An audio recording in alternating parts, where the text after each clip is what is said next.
Happy Tuesday, everyone.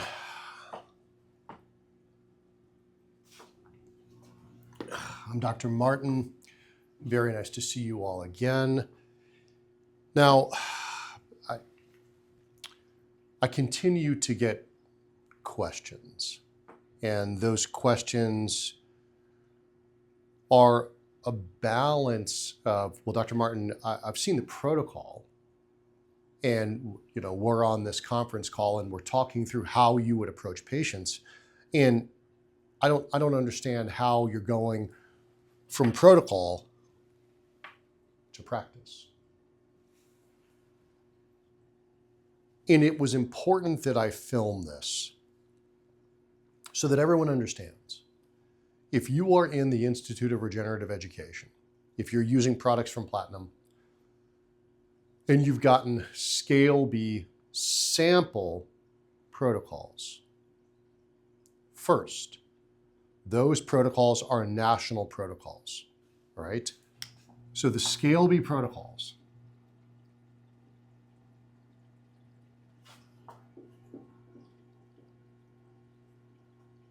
number one, they're national, meaning that there are probably 7,500 providers using those protocols. Number two, those protocols were built on observational studies, meaning that whether it is the neuropraxia protocol, whether it's a large joint protocol, whether it's an immune support protocol, whether it's a cosmetic protocol, those protocols were built based on tens of thousands of applications of biologic. My collaboration with 4,000 or 5,000 doctors and ongoing observational studies happening all over the country, some using jot forms, some not using jot forms, but essentially every time you put a needle into a patient, whatever results you get, good, bad, indifferent, that information ultimately comes back to me and the other team in the outside medical advisory board for Platinum. And we take a hard look at those results, and then we take a look at the protocols, and we have to make an educated determination on whether or not those protocols will change, and if they are to change, what the change will be. Because unless there's either a really, really bad outcome, or hopefully a really, really wonderful outcome, the protocols are established to set the floor. And that is all they are set to do. This is the floor. This is the floor-based protocol based on a very elementary understanding for how we use biologics.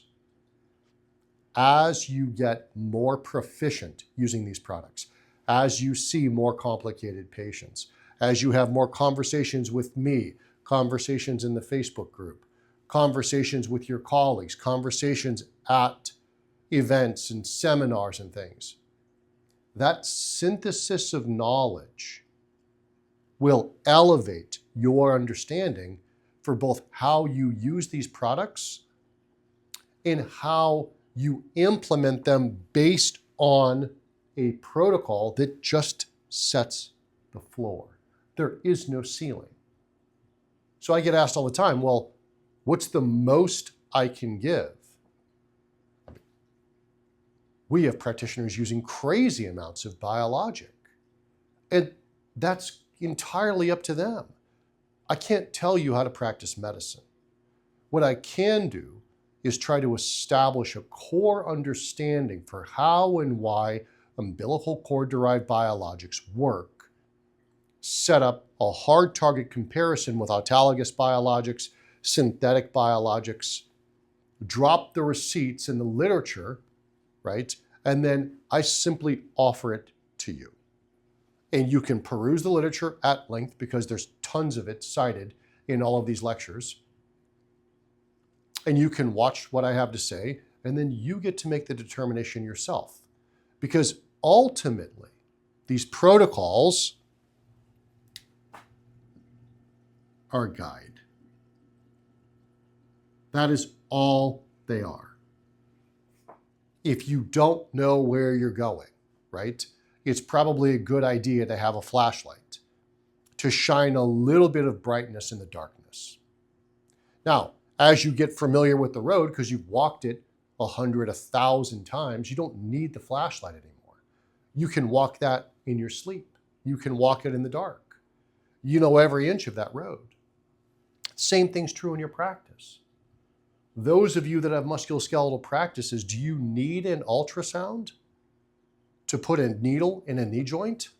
No.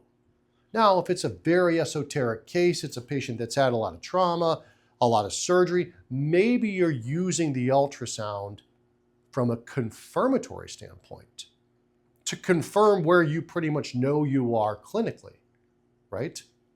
And that isn't a floor, that's approaching the ceiling, right? Because clinically you've done 1,000, 5,000, 20,000 injections. And because you care enough as a provider, you can do the injection blind, but that's not good enough for you. It's only good enough if it's perfect. And so you're using ultrasound as a confirmatory measure to make damn well sure you're exactly where you want that needle. And I have an immense amount of respect for all of you for doing that, all right? We're going to break this down very simply just for musculoskeletal. And I'm going to show you how the two balance, okay? Most of our protocols for musculoskeletal, right, are based on an inflammatory pathway, right? Protocol is going to be over here, right? Right? And our protocols are based on inflammatory paradigms and cartilage-based defect, right? If we know if there's inflammatory paradigms, right, focal inflammation, we're typically starting with either nebulized, IV, or focal application of an exosome product.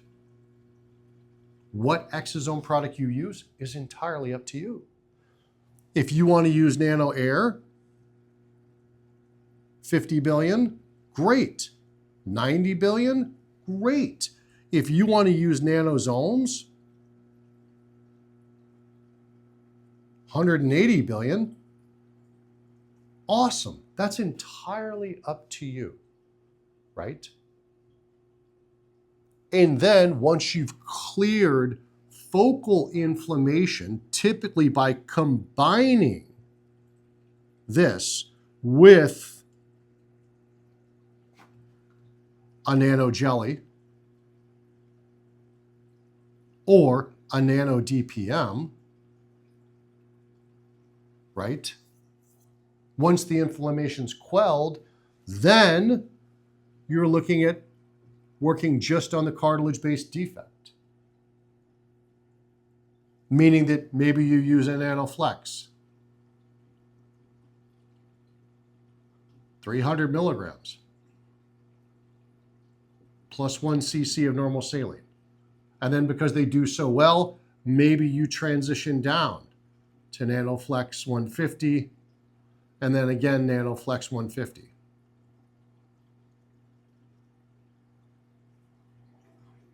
This is milligrams, all right? And this is usually 0, 4, 10. But this might be prior to all of it if it's an inflammatory joint. Now, all of you have seen me draw a triangle. Now I do this on the phone with providers. And in that triangle, we have function / quality of life at the top. We have inflammation here, and we have collagenic differentiation here. And if we take any patient, right, let's take a 56-year-old male, right, and they play pickleball, and they have, a new injury to the right knee. Clinically, we think that there's a meniscal strain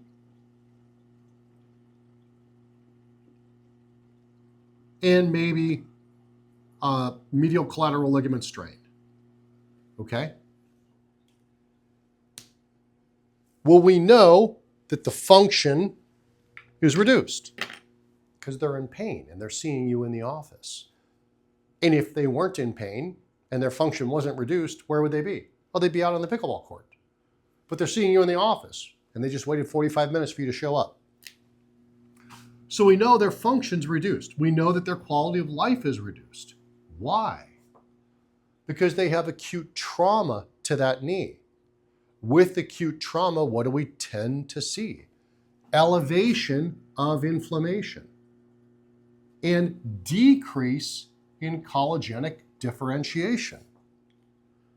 And we know that the triangle goes like this, counterclockwise, right? And it makes perfect sense. Their function is reduced. Why? Because there's uncontrolled inflammation in that joint. And with uncontrolled inflammation in the joint and a predominance in elevation in IL-1 beta, in elevation in IL-6, in elevation in IL-10, what do we get? We get downregulation of SOX9A, downregulation of Col2A1, and downregulation of aggrecan, which are proteins that create new collagen. So if we have labile inflammation causing downregulation of the proteins that create new collagen, pushing our chondrocyte to a catabolic phenotype, is it any wonder that we have decreased quality of life? Not at all. So how on earth do we flip this script? Well, the only way to flip this script, and I'm going to put a line between these two, right?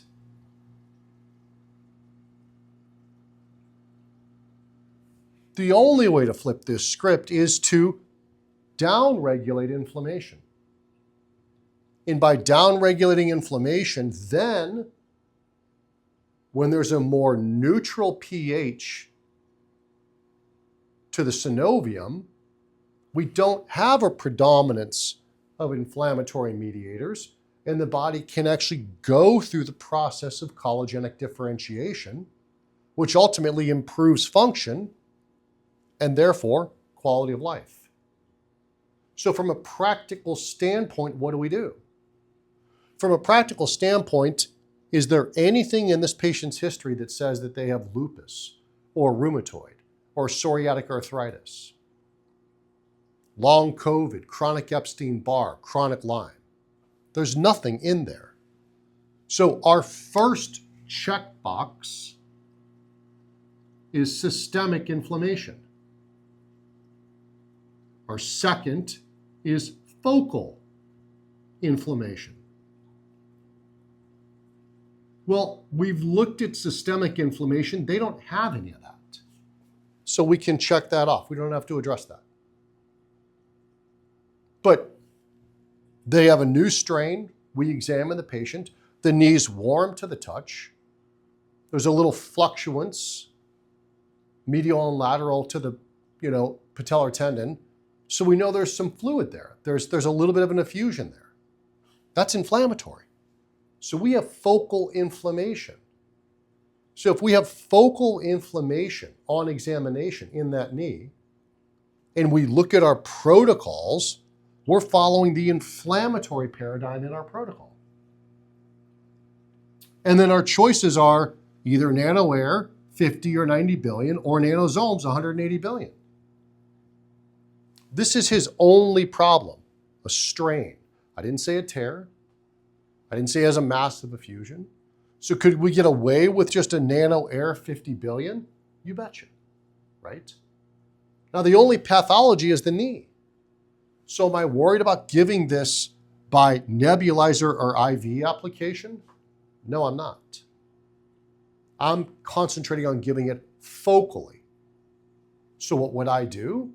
Use the paradigm here, and I would combine nano air with probably nano jelly because it's cheap. If I'm buying nano air in volume, nano air is typically $500. If I'm buying it in volume, price point comes down to like $350 if I'm buying in lots of 10. Nano jelly's dirt cheap, it's $150. Okay, so I'm going to combine those two, right? I'm going to put that in the knee. Now, what is that going to do? Well, the exosomes are going to down-regulate inflammation. So I've checked off focal inflammation. They are also going to enhance collagenic differentiation because they're going to work with the nano jelly. And what does nano jelly do, right? Well, nano jelly has what? It's got type 1 collagen, type 3 collagen, hyaluronic acid, but it also has some type 2 collagen. What is the medial meniscus? It is type 1 and type 3 collagen. What is the medial collateral ligament? It is type 1 and type 3 collagen. So the perfect allograft is Wharton's jelly. It's not PRP. PRP only has type 1 collagen. And it's pro-inflammatory. It's just going to cause inflammation. What about bone marrow aspirated concentrate? Only has type 1 collagen and pro-inflammatory. It's going to cause inflammation. What about stromovascular fraction? Again, pro-inflammatory, only has one type of collagen, if any. It's mostly just fat.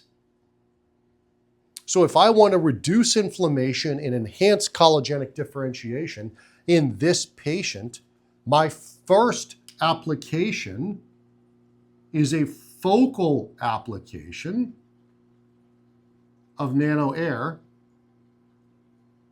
plus nano jelly. Okay? Literally thaw nano jelly, draw it up, push it into the vial of nano air, reconstitute the two together, draw it up, and in 1 3c syringe, I've got 50 billion exosomes and 70 milligrams of Wharton's jelly, inject that in the knee. See the patient back 2 to 4 weeks later. 2 to 4 weeks later, how's the knee? Swelling's improved. Okay? So now, because swelling's improved, my function is a bit better. Not great, but it's better. What about our focal inflammation? Well, the focal inflammation is better, but it's not gone, right? So we're going to do one of these, all right? Well, how are you playing? Well, actually, my playing's a little bit better, but you know what? It's still swelling after I'm playing. Why is his knee still swelling? Well, his knee's still swelling because he's still playing. A protocol doesn't equate to practice. Because in practice, we understand that a pickleball player, a runner, a soccer player, somebody that's working out at the gym, somebody who's a personal trainer, whatever, somebody who's rolling and does, jiu-jitsu or MMA, they're not going to stop. You may have told them to take it easy. They're not going to stop. Because if they get feeling any bit better, they're going right back to whatever caused the injury in the first place. They're going right back to the pickleball court, right? And so if it's a little bit better, but it's still a little swollen when he plays, we still have to address focal inflammation. We still have to address collagenic differentiation. And maybe because it's just not as good as we wanted, better, but not as good as we wanted, well, number 2, we're going to use nano air again because it's still inflamed. And maybe we use a more robust Wharton's jelly product, right? Maybe we use, a nano DPM, or maybe a 2cc NanoFlex. Throw the kitchen sink at it, right? Throw 300 milligrams of Wharton's jelly in that knee. But you still have to downregulate inflammation because it's still swollen. You still have inflammatory mediators in that knee. And because you still have inflammatory mediators in that knee, if you just put in NanoFlex or Nano DPM or even Nano Jelly, yes, at their very core, they do downregulate inflammation, but potently enough to reverse all of this that's going on every time the patient plays, and they're playing 3 times a week, 3 hours a day? Not enough. So your second application, you're still going to have to downregulate focal inflammation and maybe use a more robust product for collagenic differentiation. Now, maybe we get over the hump. Maybe the patient comes back 4 or 6 weeks later and they're like, look, I feel a lot better. I'm playing better. Actually, my knee hasn't been swollen at all for 2 weeks. And I'm still playing 3 times a week, 3 hours a day, no swelling. I don't have to ice it as much. I am really happy. Well, now we're not worried about inflammation, systemically or focally. So our third application is probably just going to be NanoFlex. 300 milligrams plus 1 cc of saline. Okay? Patient leaves the office, he's happy, you're happy, everything's right in the world.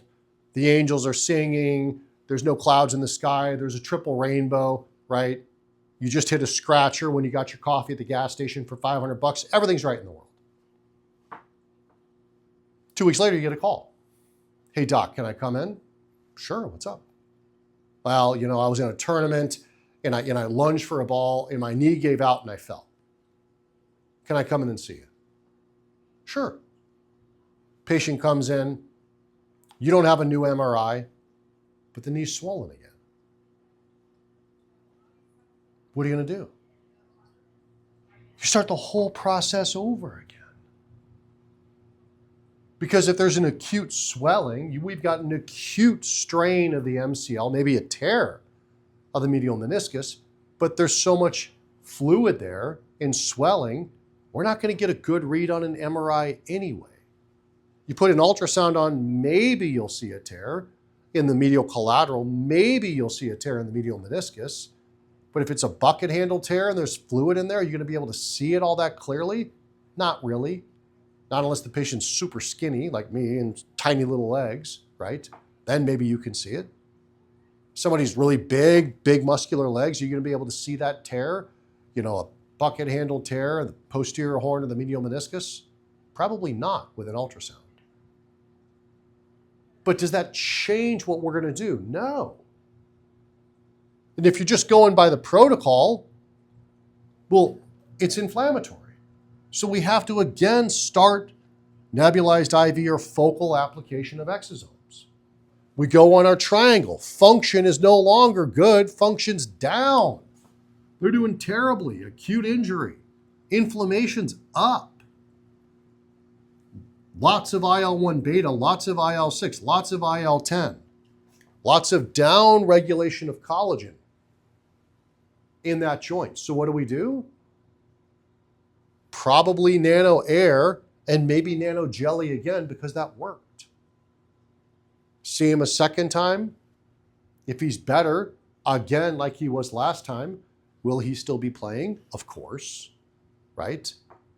Now we know from his prior experience that, we did okay with nano jelly and nano air, but it wasn't really until the second application that we used nano air and maybe like a NanoFlex 300 that he got a lot better.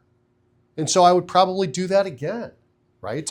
I would use a nano air and I would probably use something like a NanoFlex 2cc with a cc of saline, right? And then, lo and behold, if we win again, and he comes back a third time and the inflammation's quelled, and he just wants more robust growth factors, maybe we put in 2 cc's of flex. Maybe he says, hey, look, I want you to throw the kitchen sink in this knee. I really want this better. I'm going to listen to you, doc, for the first time. I'm not going to play for 2 weeks. Throw everything at this knee. Okay. If that's the case, I'm using NanoFlex 300 and I'm using 1 cc of NanoFlow. And I'm throwing everything in the kitchen sink at that.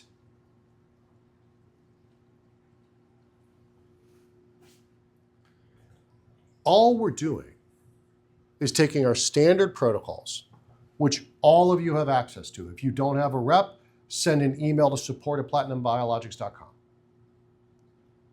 We'll send you all the base protocols, all right? But every single time a patient walks in the office, I run this triangle in my office and in any other office that I talk to. What is their function like? How does it relate to their quality of life? Do we have systemic inflammation or focal inflammation? Well, I need to deal with that first because it's impacting collagenic differentiation. So let's run another scenario, all right? And then we'll finish this video so I'm not talking forever and you guys are falling asleep, all right? So let's take a completely different case, all right? Still have our triangle there, right? It all still works the same, right?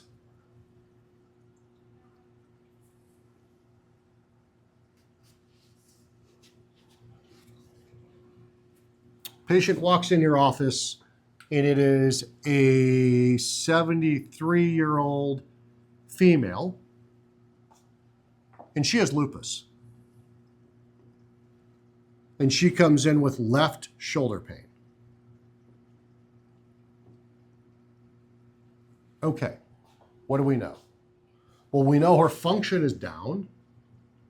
We know her inflammation is up a lot because she has lupus, she has autoimmune inflammatory paradigm with no ability for her body to downregulate inflammation because her negative feedback loop is busted. We know that she's got polyfocal cartilage-based defects because she has so much inflammation, so her collagenic differentiation is profoundly down. So first blush on this patient, what would I do?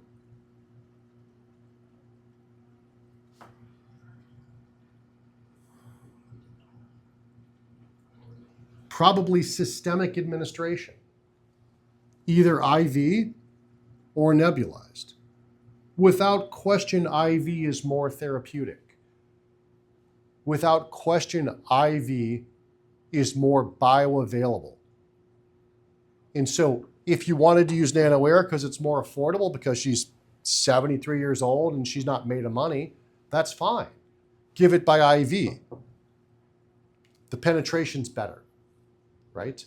Money's no object and say her son-in-law is, paying for it and he's Daddy Warbucks, awesome. Do 180 billion exosomes, all right? And clear the systemic inflammation first. See him back 2-4 weeks later, what do we do in second time around? Maybe the shoulder pain's a little bit better. Maybe her function's a little bit better, right? And so if you ask her, hey, what really jumps out at you today? What's really bothering you? Well, actually, my shoulder's a little bit better. I can sleep on it a bit better at night. And actually, everything's kind of a little bit better. I don't feel kind of like a tin man searching for my oil can every morning. So how are we going to address this patient second time? Well, does she have systemic inflammation? Well, sure. Her inflammation didn't go away permanently because we gave one exosome paradigm under experimental use, right? This is all experimental use.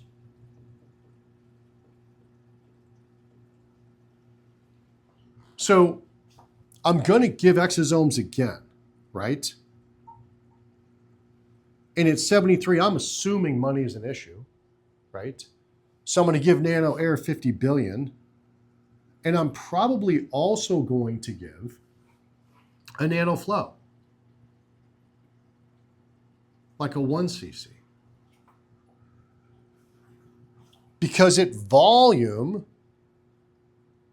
a Nano Air plus a 1 cc Nano Flow, meaning if I'm ordering lots of 5 or 10, is about the same price as 180 billion exosomes. It's about the same money, right? So I give this by IV. Because her issues, while the shoulder was prominent, are everywhere. Lupus is affecting all of her joints, her myofascial junctions, everything. So I see her back 3-4 weeks later, and she's doing wonderfully. Wonderfully. Shoulders, awesome. Near full range of motion, some snap, crackle, pop, but she's 73 and she's got a bad shoulder. But she's functioning fine. Generally, she feels great, right? Do I need to do a third application? If she's great, that's up to you. Typically in this scenario, if the patient's doing well, I would say, look, let's see you in 2-3 months. If at that point in time, some of your discomfort starts to return, well, then we can repeat this potentially on a quarterly basis. And we'll do Nano Air and Nano Flow on a quarterly basis to try to stay ahead of this. To do what, if you've seen my other lectures? To prevent. What are we preventing? We're preventing dose escalation of steroids. We're preventing dose escalation or even starting DMARDs. And we're trying to prevent joint replacement.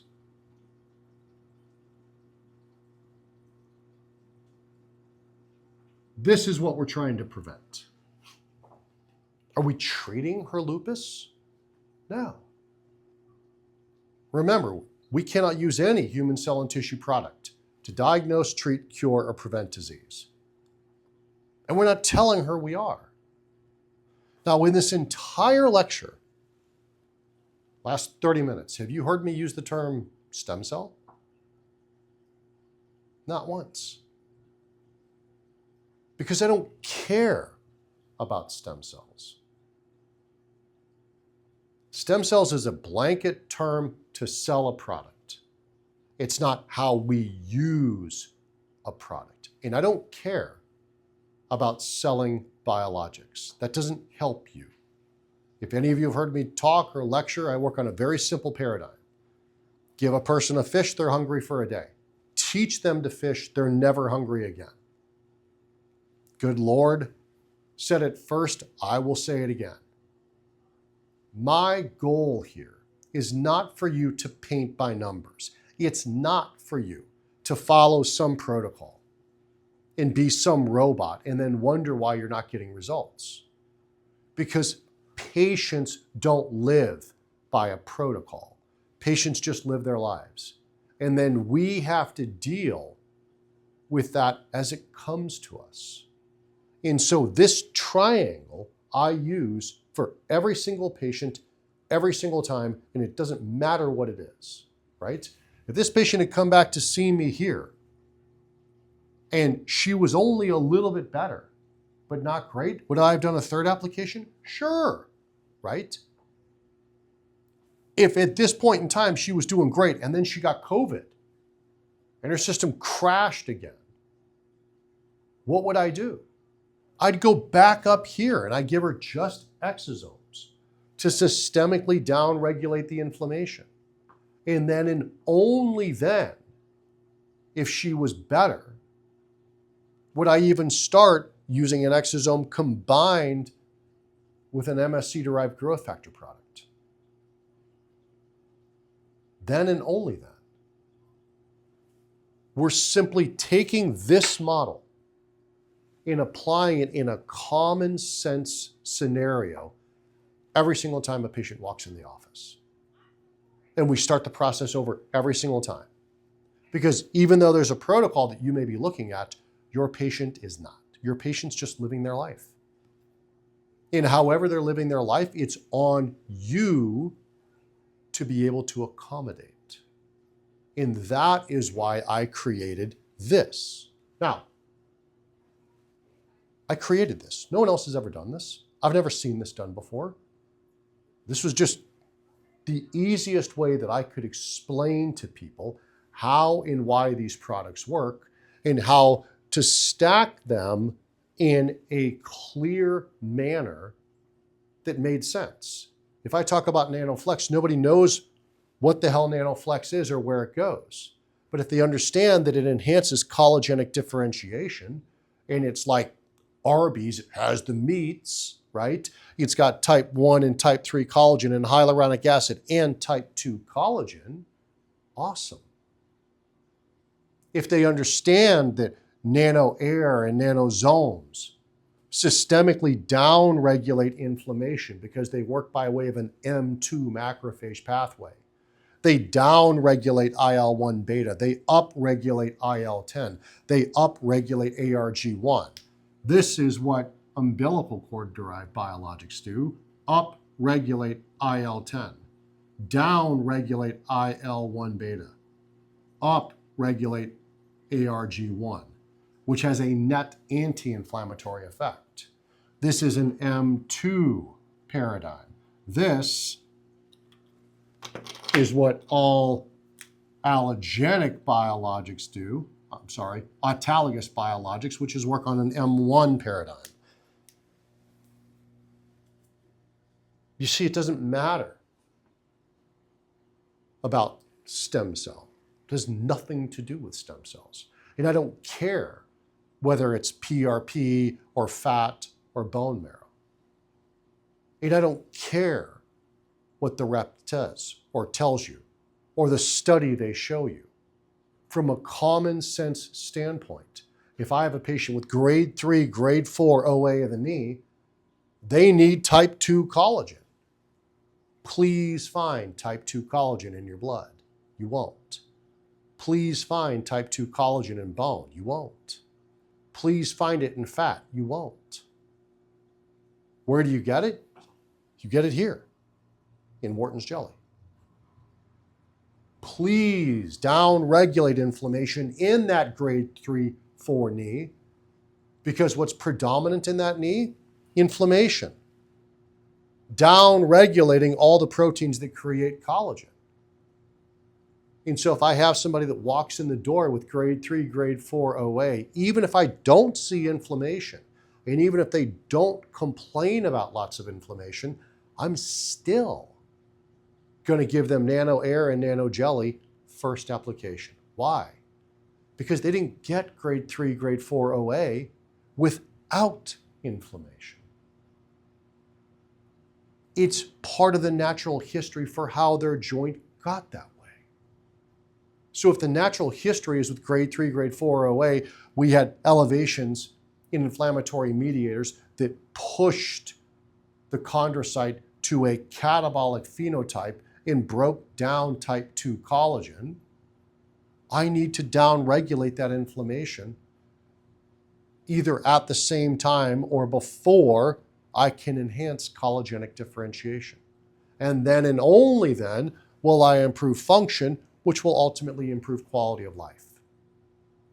The protocol is the yellow brick road. Your patient are the flying monkeys, right? Trying to distract you from the yellow brick road. But the ruby slippers is this. This is your ruby slippers. This triangle is your home. Doesn't have to be Kansas. It can be Coeur d'Alene, Idaho, or Southern California, or Fort Lauderdale. But this is going to take you home, no matter what happens on the road to trying to get your patient better. I'm Dr. Martin. Have a very blessed day.